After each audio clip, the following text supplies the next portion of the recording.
Welcome, everyone, to the Sonoma Spiel. My name is Tim with the Sonoma Valley Visitors Bureau. Mentioned earlier, it was fall. We have done a pumpkin spice tasting. We've really talked about the flavors of fall, but as we move into autumn and harvest, some things people like to do is to, have a good drink and really just toast the time with their friends. And I thought about just doing that, just getting a bunch of friends in here and getting a bunch of drinking stuff and making cocktails, but that would be bad because my days as a bartender were about 30 years ago. And I thought, you know what I should do? I should get an expert. So today I have a very special guest. Now, I know every week I say I have a very special guest, but this time I actually mean it. She knows how to make drinks. She's actually brought drinks here, and she owns a bar. I would like to say hello to Liz Takeuchi-Krist with the Starling. Liz, how you doing? Very well, Tim. Good. I'm glad you're here. So, thank you. You came from far away because the Starling is like at least 2.5, 3 blocks away. I thought about walking, but since I had a bunch of open bottles of liquor, I decided to drive. You're like, you know what? It'd just be better. Yeah. Because especially, school's getting out. The kids to see you walking down. Exactly. Or maybe Although I'm pretty sure that nothing that I have is kid friendly. No, not at all. Yeah. And I'm so glad here. And what we do have just off camera is like a whole collection of amazing stuff. And we're going to talk about that.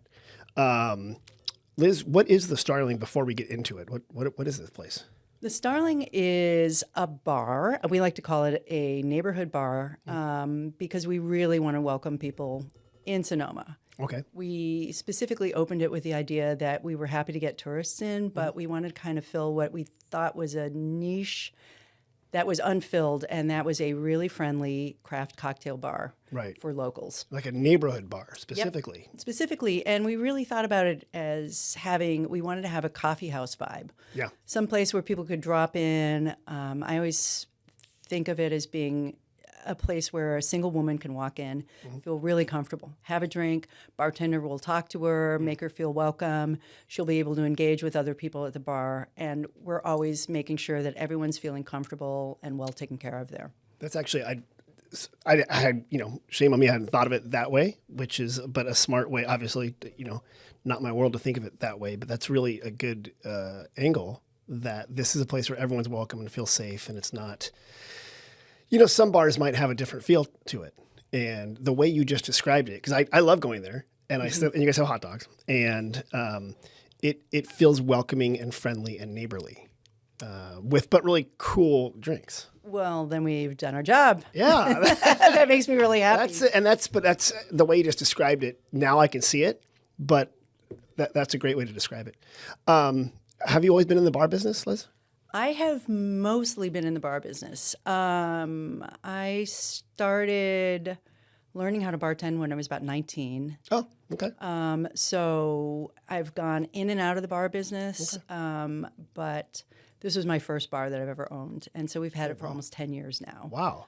But I've worked in bars in San Francisco and in Chicago, where I'm from. So you, at 19... you were a little late to become a bartender in Chicago. Well, back then, the drinking age, there was that weird period where there was you could drink when you were 19. Yeah. So you were allowed into bars that served liquor. Right. And somehow they were supposed to discern that you were only eligible to drink beer and wine. So the 3-2 beers, whatever it was. And yeah. So did your parents own a restaurant, or were they in that business? No. My dad, though, was a journalist with the Chicago Sun-Times. Oh, great. They had a great, building right there on the river. And that was a good spot. Yeah. Very sad now. Yeah. It's there now. Trump Tower. Yeah. But I remember seeing the Chicago Sun-Times on the side of that building right there on the river. So he, because he was a journalist, he did a lot of traveling. Okay. And he was into spirits. Oh. And he would bring back stuff from all over the world. He'd bring back a bottle or two of something that he found interesting. And he also loved going to the liquor store and picking out interesting things. Okay. So we had this ridiculously large liquor cabinet of all kinds of weird stuff. I was probably like the only 10-year-old who had tried Fernet. So, because your dad was like, I'm going to go cover something in San Francisco and bring it back. Yep. And then would he travel internationally as well? Internationally, yeah. So this is back in the day. Yeah. When like the Sun-Times would send a reporter international. Yep. And he'd come back from like what, Korea or something like that with like soju or something like that. Yep. That is cool. Yeah, yeah. So he did a lot of travel writing, and he was actually the editor of the Sunday magazine. So Oh, wow. it was features. So Right. he traveled all over the place, Okay. and he was an avid drinker. Okay. Not that he was drinking every day, Right. lots, but he was avid in the sense that he was really interested in spirits. Okay. Okay. And so on holidays, we would always pull out all the bottles from the cabinet, and I would get to have a little pony glass of my favorite, which was green creme de menthe. Oh God. Yes. Oh, yes, God. that was the height of Wait, sophistication. isn't that what they make grasshoppers with? Is that Yes, it is. green creme de menthe? Yes, Wh- yes. Which at a certain age, was That to me was delicious. yeah. Yeah, And you know what? Your parents probably smart because they gave you a little bit, exactly. and it remained delicious. Yep. Yeah, because once you start getting beyond a little bit of that stuff. Yep. Well, Holy when you're wow. 10, Yeah, you're exactly. eating Fruit Loops. Exactly. It's like, it this is actually great. is one of the few things that goes with Fruit Loops. Exactly. Oh, you should totally do that. So that kind of you started working in bars after high school. I essentially. started working. Or like in I restaurants? started working in a pizza place. Okay. It was kind of my first job when I settled back in Chicago. I had a very short career in the rock business, and then came back. So okay, because you're wearing your Ziggy Stardust T-shirt here, and then Ronnie said you were a rocker. Ronnie, who's big into music here. So did you actually play in a band? No, I didn't. I was I started going to concerts, Okay. and I became that's all I wanted to do. Okay. All from the time I was 14 and I saw my first show.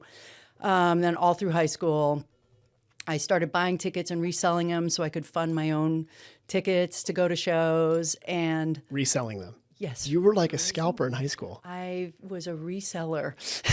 This is before the big companies started Yes, reselling yes. their own tickets. Yeah, I'm gonna go in. I put a little ad in the classifieds. No way. I had 2 tickets Like for the sale. back of the Reader or whatever, and you would Exactly, the sell back of the Chicago Reader. You would sell these tickets Yep. to like punk and rock shows, or what kind of music or Yep. anything. First it was rock shows, and then I saw the Ramones. Okay. And like a lot of people who saw the Ramones back then, that kind of changed the trajectory. Right. But I really was interested. I thought at that point that I wanted to work in the music business. Okay. I was never interested in becoming a musician. It wasn't my thing. Okay. But I became. I hooked up with the Aragon Ballroom. Do you know the Aragon Ballroom? Oh. It's one of the famous venues in Chicago. Okay, It was an okay. old dance hall, basically, Okay, with beautiful okay. wooden floor. Oh, wow. And stars on the ceiling. That's I love the old. So I went to school in Milwaukee, and it's like a lot of the Midwestern halls that were built usually Yep. by like the immigrant, like the Germans, the Polish, and the Irish would build these beautiful halls, and they became great venues. Great venues, Right, exactly. Good stages, and you'd see these crazy bands in there, Yep. but they were all like beautifully done woodwork inside, and so it sounds like the Aragon. Yep, it was like that, and it was just a rough and tumble kind of place. Yeah. I had a crush on a bouncer, Okay, as you do. and then we started dating, and then he got a call from Aerosmith. Oh. They asked him if he wanted to go out on the road with them as their personal bodyguard Okay. for their tour. Right. So I was still in high school at the time. He was like 3 or 4 years older. Okay. And he wasn't too scandalous. Right. But then I was in high school and then flying out on the weekends to go to Aerosmith shows all over the country. Oh my gosh. And then of course I dropped out of high school because it became ridiculous. I'd get home at Sunday night at 1 a.m. and then I'd be trudging to algebra. I'm like, this is ridiculous. I'm staying in the Ritz-Carlton on the weekends. So we did that for a couple years. We actually ended up going out on tour with bands doing T-shirts because there's actually a way that you could make money. We worked The merch booth, right? Bill Graham Right. selling band T-shirts, and I was making probably as much money as I make now. Back when I was Selling black T-shirts with dates 18. on the back. Exactly. Because they're like, hey, Yep. kid, you know how to scalp tickets, so you must be good at merch. Yep, sold a lot of Black Sabbath shirts. Really? Yep. That is true. You were a rocker. You were out there. Yeah, and then quickly realized that was not a world that I wanted to live in. Okay. It's kind of seedy. It's one of those things that seems really glamorous from the outside and actually is really seedy from the inside. So I dropped out of that world and got a job in a restaurant. Started Okay. working in restaurants and became really interested in food. Okay. and liquor and stayed in the restaurant business for the rest of my life. Okay. Yeah, because here you are. Yep. And you mentioned pizza. So is the correct answer Chicago pizza? Which is the proper kind to get in Chicago? You know, tavern is really popular now. Okay. But for me, it's all about deep dish. You're a deep dish person. Absolutely, 100%. You're like right there. Yep. You're like, give me the 7 pounds of cheese. Absolutely. And the sausage and the spinach and the garlic and everything in there. You're like, you go Yep. big. Okay. Absolutely. Yep. Me too. I agree. It is fantastic. And the crust, I think the crust, I don't know what's in it. It's really good. It's ridiculous. I don't want to know what's in the crust. Yeah, it's so good. Yeah. I was just back there a month ago, and tears were coming down my face as I was eating this Yes. 5-pound slice of Lift with your pizza. knees. Yes. Right. No, I agree. And I love deep dish. And, you know, Sonoma does a lot of great things, but deep dish pizza is not a thing we are known for. No, it doesn't. It doesn't fly in California. You know, people look at an inch thick layer of cheese and are repelled. Right. You know, I think there's a certain, you got to have sort of like that Midwestern, like it's really either cold or gray and industrial. Like there's a certain things that have to come together, like the terroir, as it will, to make a deep dish pizza perfect. And Chicago has it. It's true. I mean, I think that's really, I think that's apt. And it's also, what I realize when I'm back there is food is so much bigger there than it is out here. Everything You mean literally in size? the size of Not food. as in like a cultural thing. No. The size of food. This actual The size. actual size of food. Physical plates are bigger. Yes. Correct. If you order a sausage pizza in California, you get 6 pieces of sausage on it. If you order sausage pizza in Chicago, you get a slab. That's right. Like I wanted to have continuous sausage. And that is very true. Yep. Yeah, and that's my wife tells the story how she in college she worked at we'll call it a supper club in Green Bay, Wisconsin. Mm-hmm. And when the food was bad and people were complaining and she'd go back to the manager who was 100% drunk all the time, the manager would just say, well, just give them more food. And my wife's like, but that's what they're complaining about. But it worked. So Just give them another overcooked steak. exactly it. And then it worked. So, and that's where it was. But okay, so you've been in the food business then for this whole time. Yes. And then you're like, you know what? Let's make my life a lot easier. Let's open a bar. Pretty much, actually. You know, my husband and I met. We were both in restaurant business in the San Francisco area. Okay. And I always thought that we were going to open up a restaurant. Right. And, you know, we moved up here. We were looking around. Just nothing was quite gelling. And in the meantime, I had kind of segued into the wine business. Okay. Were you doing wine sales or production? I was doing, I actually worked at an auction, a fine wine auction. Oh, you did? house. Yeah, doing cellar acquisitions, stuff like that. So you were scalping wine? Scalping wine, exactly. I'm sorry, it was the high-end resale market. Yes, that's how we term it. They're like, hey, Yes. you could do this as a 15-year-old. Yes, exactly. But then when the markets kind of crashed, I got laid off. So I'm like, okay, back to working the plank. Yeah. So I went and got a job at Girl on the Fig Okay. As a bartender? as a bartender. Did not know that. Yep. Okay. And that's where I met my current business partner, Fred. Okay. Fred Johnson. Wow, look at that. He had been bartending there for 14 years. Okay. And they have a great bar, like that long, wooden, Absolutely. gorgeous bar, beautiful back bar. Yep. And good cocktail program there. I mean, they have it's a classic like bar. It's a real bar. That they're famous for a lot of their wines that they cover and other food, but it's a real actual bar on the corner of the Sonoma Plaza. And at that time, they had some really iconic bartenders working there, as well as Fred. And so it was a good fit for me. Okay. And then Fred and I started working together, and he had something in the works that didn't pan out. And he came to me one day and he said, what would you think about opening up a bar? I never really thought about that. Right. And it just was like, why not? Yeah, absolutely. And What else am I once going to do? Exactly. And then once I started thinking about the realities of running a bar business versus running a restaurant, it's like, why haven't I thought of this earlier? Yeah. Running a restaurant is a million things. Incredibly difficult, Big labor. high labor, Yep. And the kitchen, just having a kitchen adds just a whole new component of things that can go wrong Absolutely. quickly. Yep. Right. And so many things. Yeah. So many things. It is so funny because since my wife's father owned a restaurant and I worked in food service in college, and I mentioned to her, I said, maybe we could open a restaurant.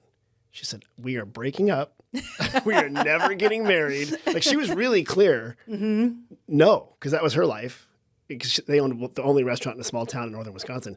She's like, no, we're not going to do that. And then as I got older, I'm like, oh yeah, restaurants are very, very difficult. And you got to be very, very good at it. And it's just controlled mayhem. Yep. Yeah. Absolutely.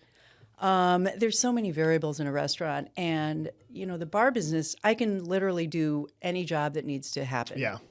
In the bar. Yeah. Restaurant business, I'm not going to be able to go back and be a line cook on Saturday night if the line cook injures himself, cuts his finger off. Right. Walk-in goes down. Right. Disaster. Bar, nothing spoiled. Got a bunch of lemons. That's right. about it. That's it. And your biggest thing is an ice machine, perhaps. Exactly. And, ice machine. A cooler. Yep. But you can still buy ice down the street. You can still buy ice. And if your cooler goes down, you buy the ice and put it in another cooler. And then you've got it. Exactly. So you came up with the name of The Starling. And how did that come about? We were doing that thing where we're all throwing out a bunch of names and thinking about different things. And it was the something and something era of naming. Oh, right. Like the hope and the anchor. Yes, or exactly. Like the snail and the So we were coming whatever. up with some of those. And one of the things we talked about when we were looking for a bar, and the reason that we wanted to open a bar was, not to diss on the wine industry, but we were walking around Sonoma and thinking there's so many wine tasting rooms here. Lots of opportunities. And it kind of sucks the life out of the square a little bit because for the most part, locals don't really go to those places. They're really meant for people visiting, for out-of-towners. Most locals have access to wine because their neighbor is probably a winemaker. Exactly. Or works in the industry. So you're right. It's not the same. So we thought, okay, the starling is a bird that is the bane of wine growers. It attacks the vineyards. It does. And eats the grapes. It absolutely And so we kind of liked that little playful dig. Oh my, how many winemakers, or actually grape growers in this case, have come into the bar like, I don't like the name of this bar? Someone told us we should change the name within the first month. Oh, really? Yeah. Is it a grape grower? No, it was an old crotchety guy. Oh, there are a lot of these old crotchety people telling you what you should do. Are there? When they're pointing their bony fingers at you. You may not know this, Tim. Yes, there are a fair portion of people who have opinions. Luckily, a lot of them are next door right now. I aim to be one soon. I cannot wait. Well, I love the starling as a name, and you're right. As a bird, you can see these, especially in November, coming soon, when the grapes are left on the vines. You'll see these huge flocks. So beautiful. And they come in and they have these crazy designs, and and I think it's a nice. It does show that the seasons are changing in Sonoma Valley. But you're right. If I was a grape grower, Jesus. It was playful. Yeah, I like it. We love wine too. Of course you do. We have the lifeblood of this area. Yeah. So tell me, because you did bring in some drinks. What are you guys known for, and what are we going to talk about today? I think there are some cocktails that have been on our list that we haven't changed since we've opened, and that's a Black Walnut Manhattan. Okay. A bacon bourbon sour. We make our own tonic syrup, so gin and tonic. You make your own tonics. Mm-hmm. You make a lot of your own stuff. You make your own ginger beer. No, ginger. Ginger beer. You make your own. Yeah, I saw that being made. Yeah. If we can make it, we make it. If it's something that I can wrap my head around, we're going to try and make it. If I can figure out how it's made and we can do a good version of it, we're going to make it. So you are kind of a chef in the back. You're just not doing it in front of people with like a right. But you're prepping your own mixers and flavors and stuff. And sometimes it's really easy stuff. We have a great drink on the list now called a Bourbon Blossom, and it's a lavender infused vodka with black tea infused bourbon and a little simple syrup. Both great. You could easily do that at home. So that's not too chefy. Is this the kind of lavender like I have in my front yard, like a spiky lavender? Yep, spiky lavender. Really? Yep. Okay. And it makes a drink that I promise you is much more than the sum of its parts. It's really incredible. And what's that called again? The bourbon? Bourbon Blossom. Bourbon Blossom. And that was our bartender, Sarah, came up with that. Okay. Then we have really complicated things. The tonic is actually a fairly complicated process. Yeah, you actually make bubbly tonic, like tonic? No, we don't ferment it. We make a syrup, and then we mix it with soda water. Oh, okay. Yeah, so we make the base for that. We don't ferment it. The ginger beer, however, is fermented. Okay. So that's yeast, sugar. Yeah, I saw. I mean, I don't know, someone there. I was there, and she eating a hot dog, and she was like doing all sorts of stuff to this thing in a plastic, and I'm like, "What are you doing?" And she's like, "I'm fermenting ginger beer," and like my head exploded. I was like, "I've never seen someone do that." Yep. How did you guys decide to do that? I mean, a lot of bars just order stuff from Cisco, and like, here we go. Like, what? Why was that? I think Fred and I both came from backgrounds where we were really interested in sustainable stuff. Okay. We wanted to take advantage of being in Sonoma and having access to stuff. Okay. And we also wanted to leave a pretty small footprint where we could. Okay. So, we never buy any containers. We're just always you'll see all of our bottles in the back bar have been repurposed from other bottles. We constantly are recycling stuff and using stuff. And in that same way, we wanted to use produce and things that, especially underutilized things like quince and a lot of people have old quince trees and fig trees and persimmon trees and fruit that just drops on the ground. So we also wanted to utilize that kind of stuff where we could. Do you make drinks with persimmon? We do. Yeah. So I make a persimmon simple syrup because I have my neighbor has a persimmon tree, and every neighbor that moves in there, I say, "This is odd. I have an easement that I claim those persimmons," because they don't People don't use them. No. And or I if love you do, them. You use 3. Right.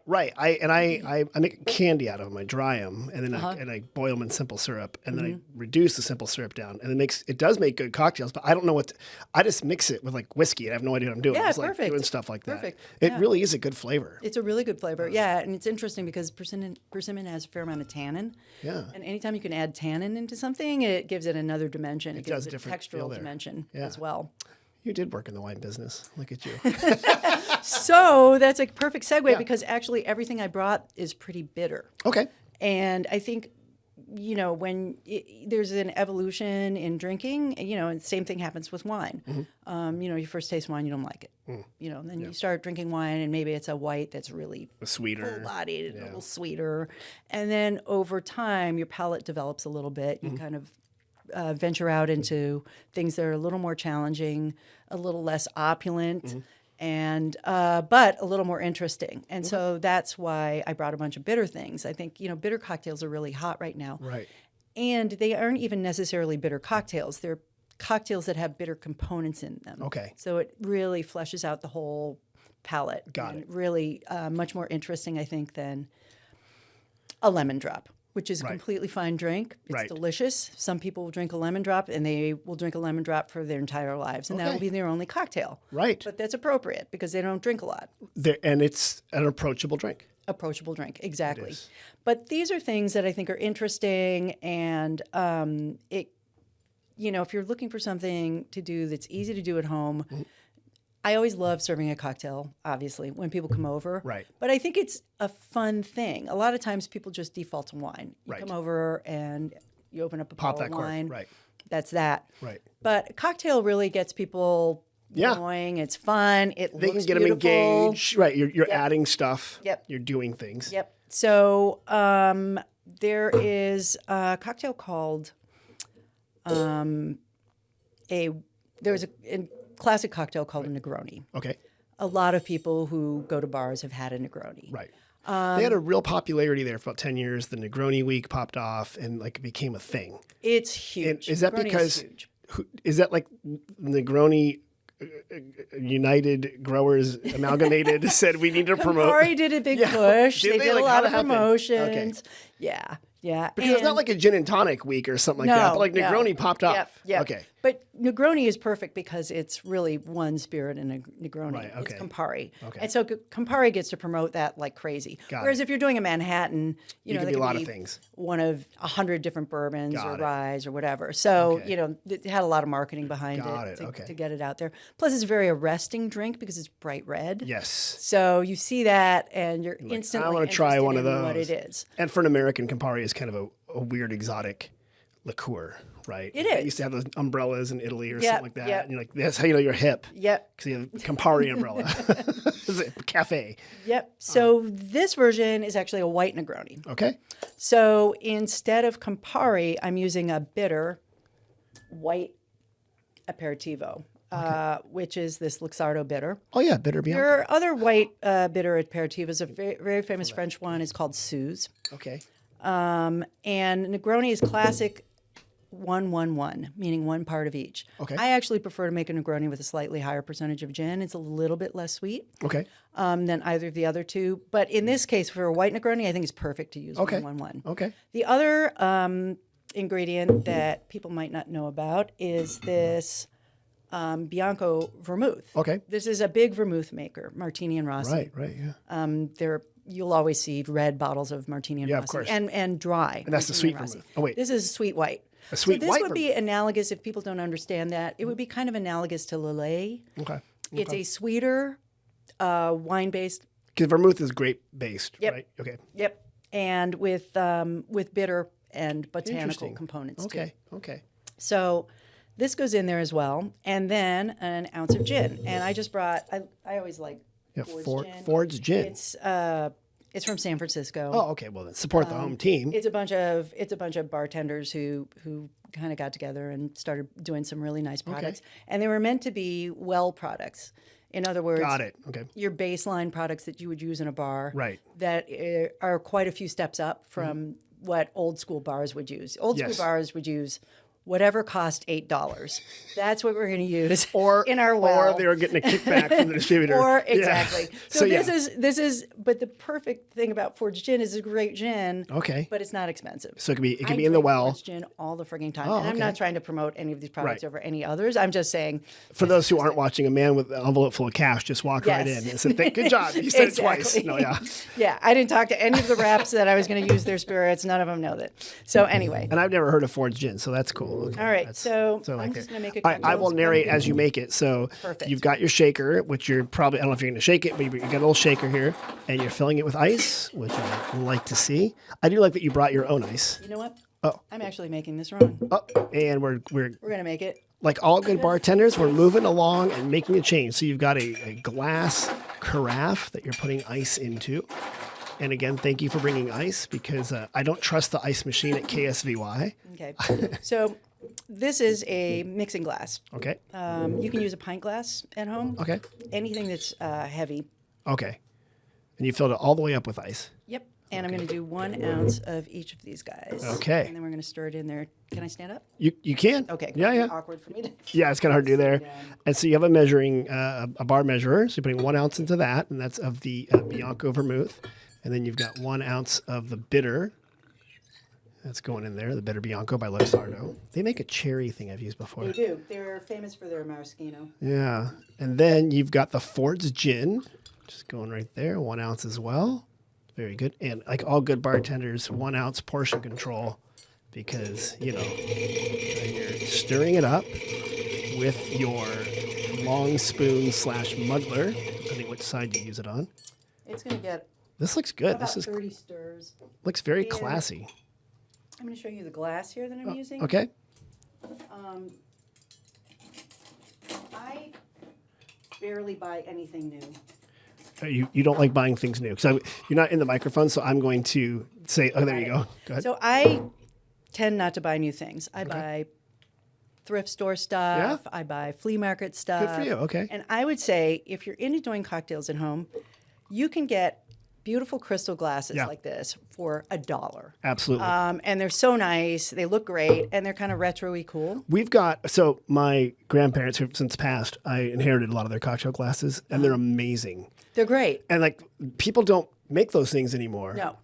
And like they're similar to these, and some that are like small martini types, and they're beautiful. The one thing I would say about old glasses is a lot of times they're very small. Yes. Yeah. Well, and that's when people are like, oh, I had like 5 martinis. Like, what are you talking about? Yeah, But they it was hold a an small ounce. glass, Yeah, they're really small. So this is an old-fashioned glass. Yeah. Which is, an old-fashioned is so famous it has a glass, its own glass. Exactly. Yeah. All right, so now you're going to strain the new cocktail into the glass with the ice. And the other thing I would say about if you're going to do drinks at home, get yourself one of the silicone large ice cube makers. Yes. Those are great. Yeah, for the big and ice they look cubes. fantastic. They do. They're much better. But your ice looks really good. Are you one of those people that knows how like double freeze your ice, or what do you do, or distilled water, or what's your secret there? I don't. We use our filtered water. Okay, it's filtered. Yeah. And then the secret to making clear ice is as slow a freeze as possible because it allows the gases to escape. That little cloud in the ice cube is actually the gas is still trapped in there. Okay. So what you can do if you're really into making cool looking ice is you can take one of those little 6-pack coolers. Yeah. Those 6-cube silicone ice trays fit perfectly in those coolers. You put a couple of those trays in there with your water, you close the cooler, you throw it in your chest freezer. Wow. Okay, yeah. And it will freeze it very slowly. It'll take about down 3 days. the rate of... And you will come out with a very beautiful ice cube.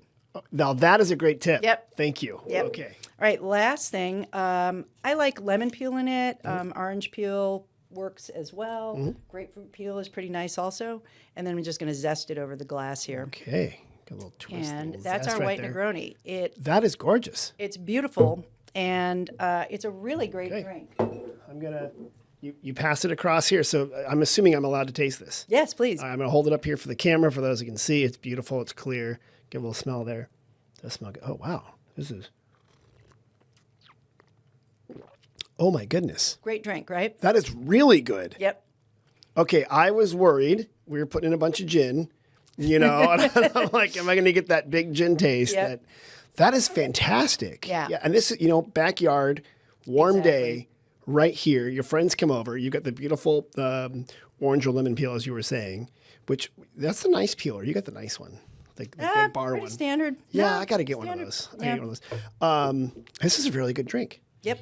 Wow. I'm gonna do another sip just to make sure it's still good. Okay. Yeah, 'cause the palate has to, balance out there. And if you're concerned that you don't want to get your dinner guests hammered, you can always spritz it up with a little soda water too. Oh, that's smart. Kind of space it out a little bit there. Kind of make it a little bit of a longer drink. Right. There are also sometimes I like to, if I'm busy cooking in the kitchen, I know I'm going to be busy back there. I'll make a decanter full of cocktails. So you can batch these. I'll batch them. Really? Yep, and I'll let people serve themselves. One thing is, you were talking about your old glasses and them being small. That is the time you want to use the small glasses because people have no idea how much to pour themselves. Oh, right. Yes. Like So you don't want someone pouring himself inadvertently a 5-ounce drink. right. Okay, that's smart. And then now you're arguing politics for the rest of the night. That's right. And you're like, we haven't even gotten to the main course, people. Yes. That's the smart way to do it. So and you can batch, just so I understand, you don't put ice into it. Because Right. it'll water it down. Yep. You can put all your cocktail items into it and then put it in the fridge. Right. Okay, that's... Exactly. Probably, if I were batching a drink that's all liquor, I would add a little bit of water to it just because Okay. they're going to be pouring it straight into the ice and drinking it rather than stirring it. okay, So good call. stirring, which is one of the 2 basic things that we're going to do here, stirring, the purpose of that is obviously to chill, and it's for minimal dilution. Okay. If we want a lot of dilution, we'll shake. But you do get some dilution, and dilution is the point of doing all this stuff over ice. Otherwise, we just keep everything in the fridge and pour it straight that way. Right, that makes sense. We do want some dilution. Especially of over water. time, because you're right, because it's... Yep. Then you will be arguing the politics Yes. quickly. Is this drink on the menu at Starling? It's not. It's not? Nope. What? No. Off the menu? It's off the menu. But if you ask it's the not one of our bartender- drinks, but yeah, they can we, make we this. love making it. We love turning people on. All right, so you called it a White Negroni. Yep. Okay, I like this one a lot, and thank you for introducing me to this one. Excellent. That is very, very good. I'm going to do one more sip just to double check, because I think the taste changes. Yes. Yes. Yeah, that's the way it is. I do like that. And since we're recording this at 8 o'clock in the morning, no, it's Friday afternoon. But okay, It's happy hour. It is happy hour. So, do you guys do a happy hour over there? We do actually. Yeah, we do happy hour now. Well, we have different things on different days. Okay. Happy hour we do Wednesday through Friday. We call it our happy 1.5. We do it we open at 5. Okay. So happy hour is from 5 till 6:30. Okay. Wednesday, Thursday, Friday, and we have some special drinks that are $10 all in, Okay. and we have no tariffs. We have Okay. tariff free. Tariff free. Tariff-free What, for- explain no tariffs, like Yes. no So taxes. we take out all your taxes. Okay. Yes. For those that don't know, a tariff is a tax. There are a lot of people who don't know. Some very prominent people who don't know. Yes, there are. It is interesting. I'm thinking like, why is this all imported stuff? But you're right. So no taxes. Yes. That's actually a good deal. Yeah, So it's a that's, good deal. you just slide it right across the bar, you Yep, cash, and you're so good to go. basically, we pay the taxes for you. Right. So That's nice we're of you. still Thank paying you. our taxes. I just want everyone to know. Yeah. Hello, tax people. Yes, the Starling is still paying their taxes, but you get a rebate. Yes, during happy exactly. hour. And is that, what days was that? All days? Wednesday, Thursday, Friday. Okay. And Mondays are Martini Mondays. Oh, So we have okay. $8 martinis. That's a great deal. And as you know, since Bob quizzed me Yes. on my way in, Yeah, Bob, I the do know how station to make a manager. martini. Yeah, so this morning, Bob and I had a disagreement about how to make a martini. And it wasn't a disagreement. It was merely that he said martinis made with vodka are not martinis. And I said, well, maybe they're vodka vermouths, right? Like that could be like a gin and tonic, right? Because Yeah. supposedly a purist says you take the gin, right? You chill it, you pour it in a glass, you stare at the vermouth, and you serve it. And that's a very dry martini. I don't know if that's true or not. And I don't know. You are the expert. You know, look, I will make a martini however you want the martini to be made. And as I told Bob, I'm not going to look askance if you ask for a vodka martini. Okay. What if I walk in and say, hi, I'm from the early 2000s. I want a Cosmo. I love Sex in the City. What would you do? I would make you a Cosmo. I'd make you an excellent Cosmo. Thank you. Yes.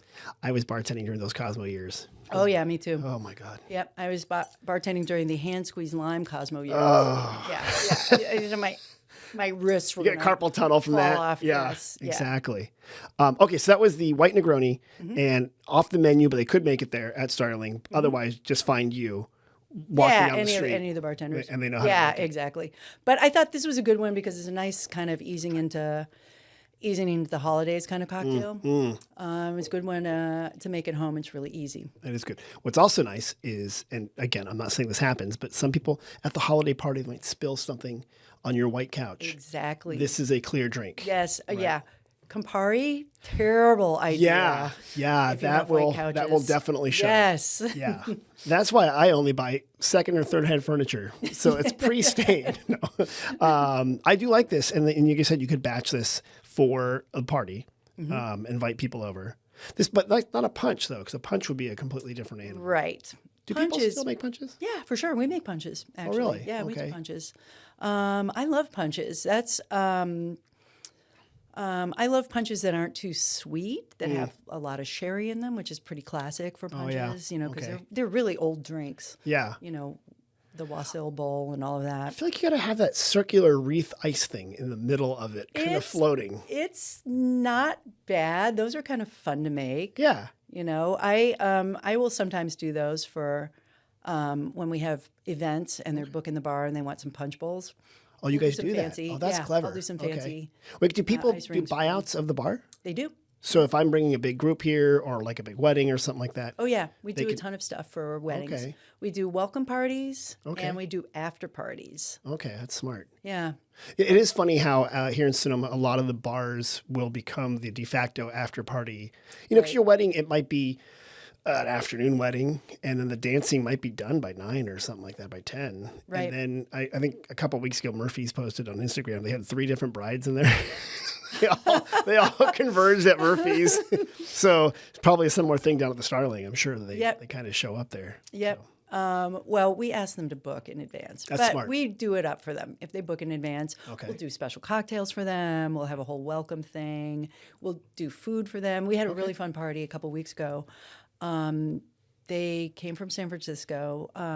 Their after party started at midnight, which is really late for an after party. Yeah. For me, This being is my Sonoma, age, people. I'm thinking, We're in like, bed. Won't you want to go to sleep by then? You guys have been up all day. Them city folk. But they're, you know, Yeah, in young, their 20s. young they're city people. raring to go. Yeah. And it was so cool. They brought by cup of noodles. Oh, cool. They prearranged. Really? And so I had a table full Of actual cup of filled with, noodles, like recent cup of noodles. pyramid of cup of noodles. And then they'd bring it up to the bar and I had some boiling water and we'd stir them up a little cup of That'd be noodles. actually really fun, Genius. especially if you drop an egg in there, which I love to do. I love that. A cup of noodle bar. Look at me. All of a sudden, I'm like, wait a minute. The weddings don't Yeah. have to cost that much. Yep. A smart idea. And then you guys also have, just before we get to the next thing, you also have like games. You have like vinyl records, but kids are calling it vinyl now. Yeah. And like sort of like, it's not just the bar per se. You have tables and a patio. Yes. Yeah. And it's spread out. And you've had performances in there. You've had music. Yeah, yeah, we have live music. Generally, once a week, depending on if we can get bands on Sundays. During nice weather, we always love to put a band out on the patio on Sundays in the afternoon. That's a good idea. But generally, we had last Saturday we had an indie duo from Switzerland. Just happened to be in the neighborhood? The woman bass player. Okay. And a guy guitarist. Okay. And they've actually played at the bar a couple times. Did not know that. Really interesting. Yeah, so we try and mix it up as much as possible. We always wanted to do music that was sort of off the beaten path, and Fred and I are both music nerds. Right. So we're always looking for stuff that's quality but not overrepresented. Okay. I guess. We've spoken earlier on this podcast and with Bob that Sonoma does have a lot of musicians for some weird reason. Yeah. Because we're not a big town. I know. But yeah, I do love, I can hear music. Sometimes when I drive home, I hear it come from you guys. And that the different bars / venues always, they're not big, but they have really interesting music going on. Yeah. And if you're a music person or just like me, I'm not a huge music, I don't know much about it, but I just enjoy it. Yeah. And I love that. So, okay. So this was the White Negroni. Is there another one you want to tell me about? Yeah. You don't have to. I can just bottoms up this. You know what? Well, let me see. I want to interject though. Okay. My husband doesn't drink. And it, for years and years and years, because we've been together for years and years and years, we'd go out and he'd be stuck with the option of lemonade or a Klausthaler. Yeah, or a Sprite. And this was really sad. And he never felt like he could partake in the whole thing that we were doing. Right. So now, happily, there are a ton of really cool non-alcoholic options for people. This one is, again, I'm not trying to promote a brand, but this is a syrup that is basically Campari without the alcohol. Okay. So it is very adult in its profile. It's got that bitterness. It's got that sweetness. You can mix it with soda. Okay. If you want something on the dry side. Or what's totally delicious is I used one of the San Pellegrino orange sodas, which are not too sweet. They're a little bitter also. Right. That with a splash of this, great. And it's called Instant non-alcoholic spritz. Okay, Giffard. Giffard, yeah. Syrup aperitif. Yep. I like that. Can you find that? You can find this, yeah. Okay. I'm you go to a not specialty sure if store? they have it at Sonoma Market. Okay. What's the wine and liquor shop up in Santa Rosa that's in a warehouse? Oh, Bottle Barn. Bottle Barn. That place is amazing. They will have it because they have everything. They do have everything over there. Yep. And these are becoming more popular. The reason I like this one, there are a bunch of non-alcoholic trying to be alcohol that are very expensive. They're $30 a bottle. And to me, they're not worth it. Right. They're a little weird. They're trying to give you the things that you get in alcohol, like they're trying to emulate the heat. So they put in a bunch of pepper, and they're odd. They're odd, and to me, not worth it. But this is, you're going to get this for like $20 a bottle, and this will make 40 drinks. Yeah, so you're getting your money's worth out of it. Yeah. Plus, it's got a better profile for flavor. It tastes like an actual drink. Yep, and you can mix it with a bunch of different things. You can mix this with tonic water. Okay. So yeah, really Giffard nice. syrup. It's syrup, SIROP. What I do like is you guys do have a fair amount of mocktails or non-alcoholic cocktails, and you have them right there, so people can see them and order them. And there are people who don't drink for various reasons, and it always gives them a chance to be part of the crowd. And be out there and not have to be like, oh, yeah, Right. Yeah, because non-alcoholic beer, some of it's been pretty bad. It's getting better. It's amazing now. Yeah, because for a long time, it was not good. Yeah. Oh, terrible. I'll just come out and say it. Yeah. But now you can have stuff that you don't even know. It tastes. It has good, like you mentioned, the bitter flavor. Best Day, which is made by a guy who was a brewer for Lagunitas. Okay. Spectacularly good. Called Best Day? Good. Yep. And what happened was they figured out a way to get the rich carbonation that beer has into it. Before, when you drank a Klausthaler, it was kind of like drinking if you put an ounce of beer in 16 ounces of soda water. It had no finish. Yeah, it was like this weird flat taste. It was weird. terrible. Yeah. The mouthfeel was off. Yep. But now they're really good non-alcoholic beers. Okay. That's pretty. And that's cool too because it's a local product. Okay. Support the home team. Yep. Thank you. We like that. All right. So that's the Giffard syrup aperitif. I did ask you, and you don't have to make one, but I have to ask you, old fashions. We're now in the Toscano Hotel. Our visitor center moved into the Toscano Hotel, and that was famous for a bartender there named Jack Walton, who made old fashions. And every mention of him mentions his old fashions. But then someone else mentioned that he only made old fashions because he didn't know how to make anything else. That's what someone supposedly said. Well, that is a fine drink. If you only know how to make one drink, I would say an old fashioned is a pretty good one to make. It's a classic. Yep. Is that still a popular drink? Is my question. Is. It is. Okay. It is. So at the bar, we have another one of our classic cocktails that'll never come off the menu. It's called Joji's Old Fashioned. Okay. And it's our version of an old fashioned. The difference is we make the bitters for it out of candy cap mushrooms. And Joji. Okay, hold on. You make your own bitters Yes. out of mushrooms. Yes. Which sounds crazy unless you know that candy cap mushrooms are a mushroom that really, they don't have any of that mushroomy quality to them. Okay. If you smell a candy cap mushroom, if I put a blindfold on you and put a candy cap mushroom in front of your nose, I'd say, what is this? You'd say, it's a butterscotch brownie. Huh. Really? It has an incredible butterscotch flavor and aroma. And so the bitters make the drink taste like a toffee. Yeah. Basically. Really? Okay. And is Joji a person? Joji's a person. Yeah, he's our mushroom forager.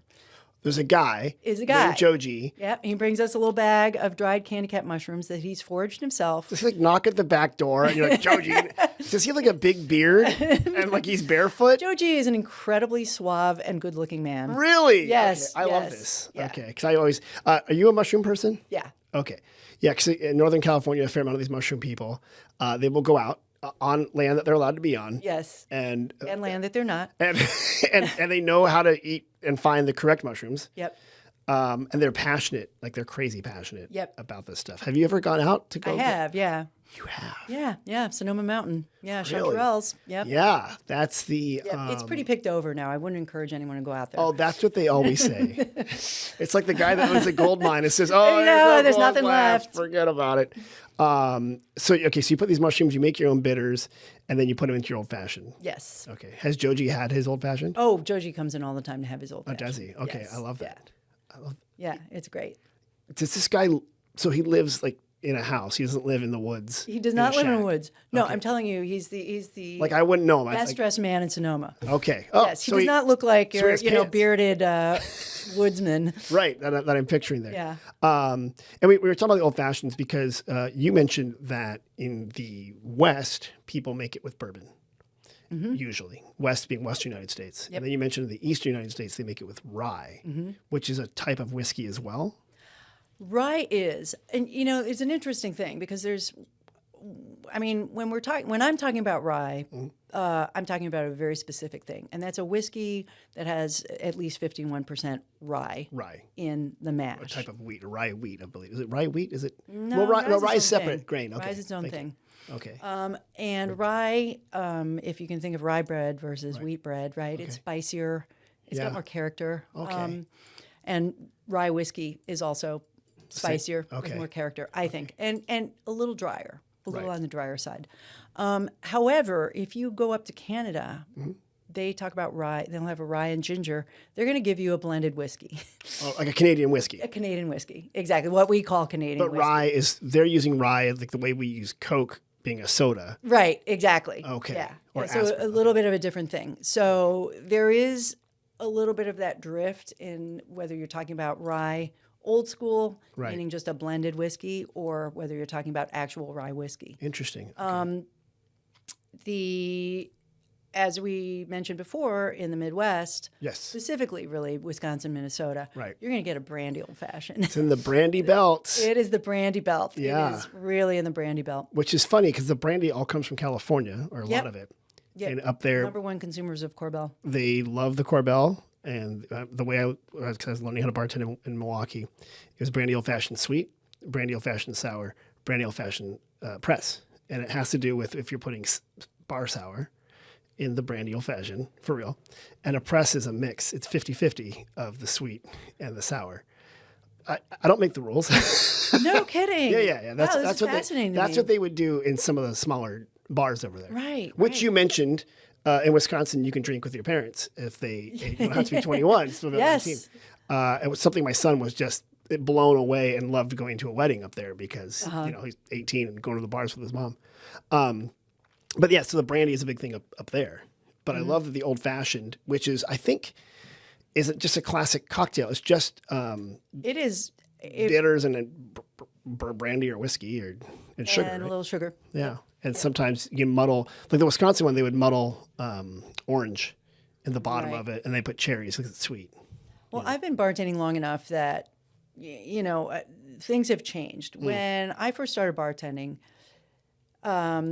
you would make an old fashioned by taking a slice of orange, taking a maraschino cherry, throwing it in the glass, and then you take your muddler, which is, Yeah, there you go. people who don't know, You're holding up a wooden stick with like edges on it that you can yes, smash with a things flat with. end, Yeah. and you're going to smash the hell out of it Yep. in the glass. Yep. And you're going to throw your shot of booze on there. Oh, with a sugar cube. Yes. With a sugar sugar cube. cube's important. Yep. And bitters, smash the hell out of them, and then you pour your whiskey on top, and then you top it with like 2 ounces of soda. Yep. This is not what an old fashioned is now, nor what. And I don't think what it was historically. I don't think it was that. No, it was not that. Somehow it drifted into that. Drifted. Yeah. Yeah. And also, there's really, you don't have to, the idea of muddling is really just to release the peel oil and a little Yeah. bit of the juice. It's not to smash the thing up. Right. Right. It just looks ugly. So now we don't muddle at all, actually. We just take a peel of orange, zest it over the glass. In other words, release the Little essences go oils. there. Right. Yeah. over the glass, throw a cherry in. Okay. The whiskey is stirred gently Right. with a little simple syrup, which is a 1-to-1 sugar and water mix, Okay. and some bitters. This is a much more refined. It's a much more refined drink. And it looks It's pretty that beautiful way. looking. Yeah. Again, you want to serve it in your fancy old-fashioned glass, Right. with a big ice cube, and that is another great party starter. Okay. You I know, like give that. everyone one old-fashioned, and also it works for people who don't think that they like brown liquor. Ah, gotcha. Yeah, because people think Yeah. it's bitter and harsh. They think it's going to be rough. They're Right. thinking shot of bourbon. They're thinking back to high school and Jack Yes. Daniels. Yes. Bad. It's nothing like this. This is a Yes. smooth, beautiful, wonderful drink, really well balanced. What do you think of some of these whiskeys that they started putting like honey into and stuff like that? The sort of flavorings. I mean, it's They can't see my face. it's I'm making fine. a face. You are making a face. I'm trying not to make a Because face. I tried it and someone was so excited about it. And he said, I think Jack Daniels came out with this honey something. And I said, okay. And I tasted it. I'm like, Right. Well, generally they're going to be way too sweet. yeah. Yeah. They're going to be way too sweet. Yeah. So if you want whiskey and honey, mix whiskey and honey. Yeah. Well, you do that with a little bit of hot water and lemon. Exactly. And that helps your throat. And Yep. that is actually medicine. Yes. And, and I'm a doctor. Yes. Yes. That's Because what I'm we tell on the ourselves. internet. Yes. Well, Liz, before we move on, because you're going to have to answer some visitor questions. You know that, right? I I'm told so you that. worried about this. Yeah. Is there anything else you want to tell me about the Starling before we move on to the next segment here? I think, every week we get people in who have lived here close to the bar, Right. and it's their first time in. Oh, where's it located? Oh, it's on the corner of Spain and Highway 12. Okay. So easy to get to Easy to get to, very visible. It's not the far from the bright blue plaza. building. between the Fairmont and the Springs and the Plaza. Exactly. You are the hinge of Yes, we are. right there. We are. And yeah, you're easy to get to. Spain is also the cut through street if you're coming off Highway 12 to get to the Plaza. Exactly. So you are a very smart place. And people will drop in and they're kind of amazed. They're like, I've driven by here a million times. I never stopped in. I didn't realize it was going to be like this. Yeah. And, for a while I get it because it used to be a place called the Blue Moon Saloon. Blue Moon Saloon was pretty divey. I Yeah. don't think I'm disparaging them in any No, way. I think that was their I vibe. love dives. Yeah. But, it was a pool table joint. Right. It was not, going to be like a sit back with your friends. They were not fermenting their own ginger They beer. weren't fermenting their own ginger beer. Right. God love them. Yeah. No, and that was a different feel and it was a good feel. But you guys have really made a place where I think what you described perfectly well, that a woman could walk in there, feel completely welcomed and safe and a friendly area. And I could walk in there and feel like, oh, this is a cool spot. They've got good music. The bartenders are nice, right? It's just like a really neat, it's got a good feel. I like it. Great. And that's my commercial for the Starling. Thank you very much, Tim. You saved me having to awkwardly make my way through that. Do you guys have a website or a phone number or anything if they want to find out more information about you guys? Best way is to go through our website. Okay. StarlingSonoma.com. Perfect. StarlingSonoma.com. And You Starling. can just do a search and the You're Starling. right there. Yep. Okay. That's easy to do. Yep.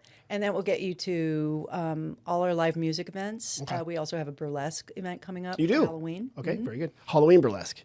Okay. Yeah, it's Is there going to super be fun. like kind of like gory / funny Yes. / sultry, the usual? Okay. That sounds Exactly. like fun. Yep. Okay. Yep. Last year they did a themed one for Halloween. They did scary movies. So each great. dance was an homage to a scary movie. Oh, that's pretty clever. Yeah, And like since Scream was filmed here in town, Right? which they're showing, they show it around Halloween too. So Uh-huh. that is kind of good. Okay, I'm gonna take a little sip of this before Okay. we start the next section here. So, still so good. Okay, it holds up. It does. It holds It up. holds up. All right, Liz, you know the deal. We I'd have. just like to say, in my defense, I have not lived here that long. It's and I'm not fine. going to tell you how long. No, you're fine. Because I should know much more. No, you shouldn't. You're gonna do great. I'm just you got putting that this. out there. Let me do the pitch. 2 visitor centers. People call us. They text us. They walk in. They slide into our DMs. Some people even send us letters. They send us letters. Yeah, and they ask us questions. Liz, I am going to deputize you as a visitor center staff because you're going to help me in a segment we call We Get Questions. You got this. Okay. You ready? I'm ready. Hi, we just moved to the area from Oakland and are looking for places to bike and hike. Do you have any ideas? Shout out to Oakland. I Yeah. moved here from Oakland. 510. 510. Where my kids were I'm born. still at 510. Yeah. I'm not a bicyclist, Mm-hmm. so I don't have a lot of input on that. But as far as hiking, Or walking. Sonoma Mountain. Sonoma Mountain, Yep. good place. Yep. Go up Sonoma Yep. Mountain. There's a new regional park up there, Sonoma Mountain. There are no Beautiful up there. chanterelles there, so don't even go looking for them. Stay on the trail. But there are great hiking trails up there, and Right. it's also I love the little regional park Yep. in Glen Ellen Yep. because it's a perfect 3-mile round trip. Absolutely. And we've named it to make it very easy, Sonoma Valley Regional Park. Exactly. Yeah, those are my 2 favorites. And actually, I really like that one in Glen Ellen because you can go into town if Exactly. you want. And also, if you use a mobility device like a wheelchair or a cane, there's actually a paved. So it's really nice and not everyone's jumping into their boots and finding ill-gotten mushrooms. So, but if you are in a wheelchair, you can go to Sonoma Valley Regional Park and go on the pathway there. And another pathway, the bike path, which goes not too far from Starling. It goes from the Springs from Highway 12 over to Sebastiani Winery. Runs the north part of the plaza. So if you're taking that and walking that, and you're like, you know what I need right now is a Negroni. You can get off of that. Exactly. We do get bicyclists. Yeah, just coming We up got there. a little bike rack out there. Nothing You makes do. me happier when I'm pulling up for my evening shift and there's a couple bikes. Yeah, no, I love that. Yeah. I actually, I'm a huge proponent of riding bikes to places in town and stuff like that. And I'm not talking to Lycra people. I'm just talking about going out. Yeah. And yeah, I love when I see a bar that has bike racks. I'm like, oh, I can ride my bike there and just chill. That's really good. So good. See, you did a good job. Okay. Okay. Here's one I got. And it was like this. Quick. What is your favorite episode of the podcast? I want to tell a friend about it. That's from my sister. My sister Margot is like my biggest proponent of the podcast. My other sister Lisa does as well. But Margot will tell people about it, and then I have to answer questions right away. Oh, that's hilarious. Yeah. But I don't expect you to know all the favorite episodes because No, but Christina's was pretty good. it was pretty good. Oh yeah, Yeah. Christina did a good Yeah. job with Spread. She's very funny. Yep. She had a lot of good stories. Yep. Chef Talk is always great. Chef Talk is good. Chef Talk from the trenches is Yeah, always she entertaining. doesn't mince words. I think the best thing she said is what did she have? She had a 2-ass kitchen with 3 asses in it or something like that. Like it was, it was like 2, and it's small and whatever. I was going to say my favorite podcast is the one I'm currently on. So this is it. My favorite podcast. okay. I mean, it's the only one I've gotten a White Negroni on, so I kind of like that. I just want to hear next week if I'm still the favorite. No, you'll always be the favorite. Do you guys have? Do you have siblings? Do you? I do. I have an older brother. And did you ever ask your mom or dad who was their favorite? No, but I figured it out. as an adult. It's not me. No. And your parents, so I come from, there's 4 kids in my family. And, you know, like, I love you all equally is what a parent would say. But, Yes. oh, really? You figured it out, huh? Yeah, I figured it out. Okay. Yeah, I got their number. Okay. Well, Margot, I'm the favorite. Okay, here we go. So someone came in and they asked us, where can we buy a postcard? Postcard, yeah. That's a good one. That's a really good one, That's a right? good one. It kind of stumped us because we used to sell postcards, but they were all really old. Right. So I started just letting people take them. Like they were so old, the cars were like ancient. That's kind of hilarious. Yeah, they were so old that I could have sold them at a higher price. Charming. Exactly. Exactly. Retro. Yeah. I'm trying to think where Yeah. I've seen postcards. I think the Starling needs some postcards. That'd be cool. I know, you're right. Yeah, right? with like a bird. You're right. grape in Okay, its I'm mouth. going to put out a call. Okay, you can do it. I'm going to put out a call for postcards. We will sell them at the Starling. You absolutely, people would. I mean, It would, here's absolutely. real life marketing. Yeah. What you could also do is when people are there from out of town, say if you're visiting from out of town, you get a lot of locals, but just say, hey, here's our postcard, fill it out. We'll stamp it, We'll stamp it mail and mail it for you. You know the Yep. trick. So people can buy a postcard. They used to be able to buy it from the visitor center until we gave them all away. Right. You can buy them sometimes at the Barracks gift shop, which is next to us at the Toscana Hotel. Oh, There's a whole gift shop there. Right. Sometimes Heidi, I think, carries them at Tiddlywinks, which is a shop just off the plaza. Maybe, I was going to say CVS, but that's gone. Yeah, postcards. Oh, you know readers' what? books? They have. Well, I'm trying to think postcard though. Yeah, Postcard's actual a specific postcards. thing. Yeah. It's not a get well card. It's a postcard. It's. I was going to You say said a get Sonoma well card? Market because Well, I know they have a Sonoma bunch Market, of cards. but I'm And not they sure if probably do. No, I bet you they do. After you go to the coffee bar and you go to that Right, back area, Exactly. I bet you they might have some I bet you postcards they there. do. Okay, good.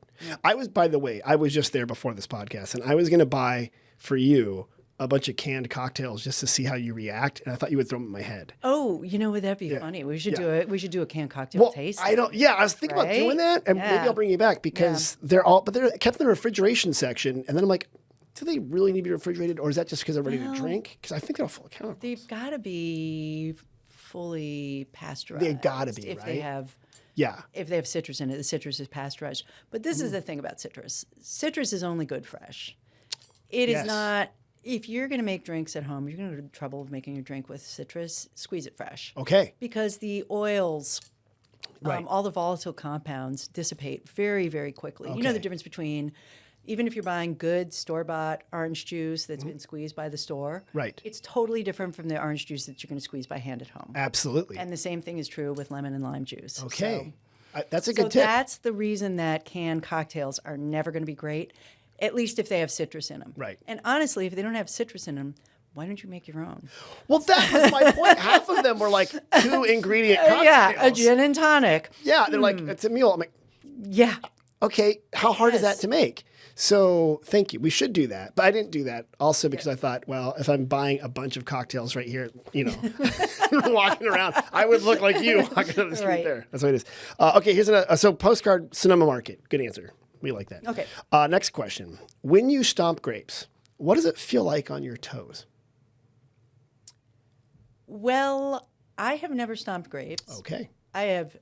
We make a grape compote. We have grapevine out and back. You do. We have one grapevine. You do. And you would think that that would be very easy to process the grapes from one grapevine. Right. I'm telling you, what it is your by hand squeezing the seeds out of the grapes, because if you leave the seeds in, it's going to be too tannic. Yeah. The compote is going to be too tannic. So I will tell you what squeezing grapes in your hands that feel? are like, and I'm sure everyone is going to be relieved to know that I do not use my feet for this process.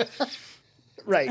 Right. You squeeze it to make a compote. Yes. And then you put that in your cocktails? Yeah, we make wow. grape compote. Yeah, I like it's that. beautiful. It's really dark It purple. is. So you have wine grapes out there? They're Or seeded grape? It's not a table grape. I don't know. Yeah, they're pretty small, so they probably were a wine grape. There are a lot of errant grapevines in the valley that just escape. So I have driven. I didn't know you use that one because I drive by and I see it, and I'm like, that is the weirdest, most random grapevine just sitting there. Yep. Well, yeah, I will tell you that if you stomp grapes with your feet, it feels weird. It feels squishy, and in probably like your hands, you get grape juice everywhere. And grape juice is very sticky. Yeah. It's very, very sticky. When I did the grape stomp a couple weeks ago, I had it like down my shirt somehow and Wow. up, and I was like walking around just like, this is gross. So it is a weird feel, and if you're sensitive to weird, odd things between your toes, do not do a grape stomp. Right. But you're right. We actually don't do that method anymore. Yes. We have bladder presses and basket more presses. efficient. Much more efficient. Yep. And I do like that about a grape compote, though. Huh. We have a drink. We do some cannabis cocktails where we have a little CBD Okay. oil. Oil. We make a Like a tincture. like a tincture. Really? Yeah, CBD. We're not allowed to mix THC, and obviously we're not a THC dealer. So. Right. Which is a whole nother ball of wax. Because I know if there's one thing, it's very simple. Selling alcohol requires very few regulations and licenses and stuff like that. Yes. But once you add cannabis, it just gets easier. Yeah. So we make this little grape compote that's really dark purple. Okay. And we have our vodka that's been washed with the CBD tincture. And the drink's called a Purple Haze. Well done. Yeah. Okay. And it tastes like grapes. Yep. And tastes okay. like grapes. Yep. That is And pretty just cool. Just a little hint of, you catch that little weedy Like, but not a funky hint like. on it. Like, No. okay. That's pretty cool. Just enough to know it's there. Is that a seasonal only when the grape compote is done? Yeah. Okay. Well, and we also, but we're pretty good about harvesting when the Right. harvest comes in, Right. and freezing stuff in our little chest freezer so that we Okay. can keep stuff going. Put it in there.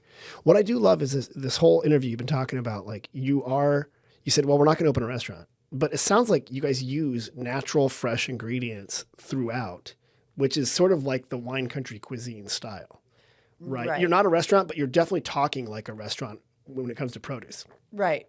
If I took out that little lime juice colored thing and said, let's have some lime juice, and I squeezed it, your head would explode. Absolutely.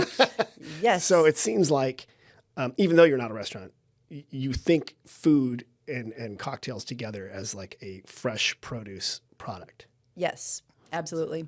Yeah. I like that. Yeah. Liz, you're smart.